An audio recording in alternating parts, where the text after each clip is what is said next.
In a biography called Charles at 70, Thoughts, Hopes, and Dreams, royal biographer Robert Jobson fueled speculation that the heir to the British throne never really wanted to marry Princess Diana in the first place.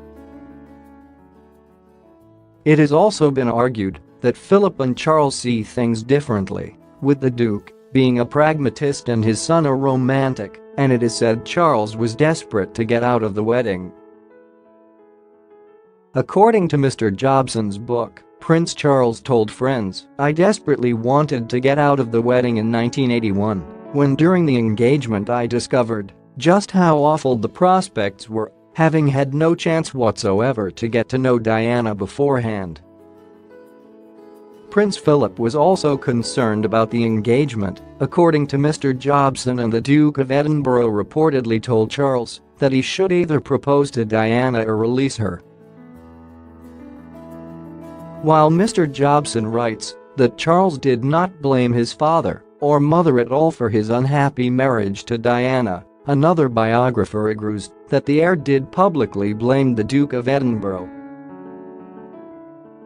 Biographer Tom Bower argues in his book, Rebel Prince, The Power, Passion, and Defiance of Prince Charles, how Charles had publicly blamed his parents, particularly Philip, for an unloving childhood and being forced into an unhappy marriage.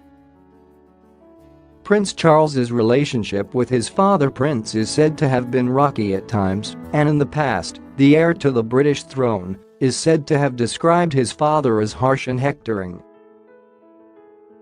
The Duke has previously admitted he and his son are as different as can be. In 2016, Philip spoke with royal biographer Gyles Brandreth and recognized that Charles is a romantic and I'm a pragmatist. He said, "That means we do see things differently. And because I don't see things as a romantic would, I'm unfeeling."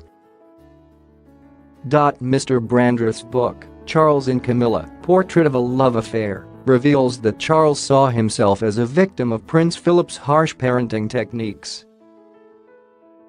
The relationship between Prince Charles and his father, Prince Philip, has always been precarious, but Mr Brandreth's book takes a closer look at just what may have gone wrong between the two during Charles's childhood to create such a strain. Mr Brandreth claims Charles felt picked on by his father throughout his formative years.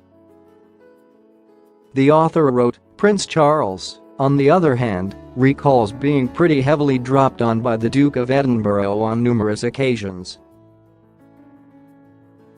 At mealtimes, in front of guests, his father's banter regularly reduced the young Duke of Cornwall to silence and incipient tears.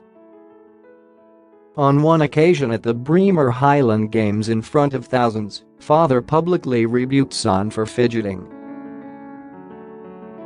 Both Queen Elizabeth and Philip were repeatedly away during Charles's and Anne's formative years.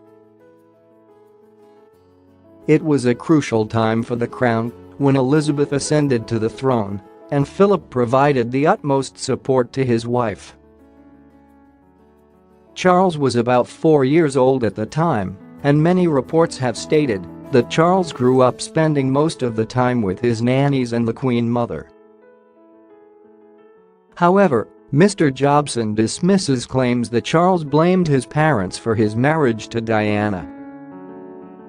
Mr Jobson wrote, more important, insiders say Charles does not blame his father or mother at all for his unhappy marriage. Nor does he blame them for his inability to back out of the engagement.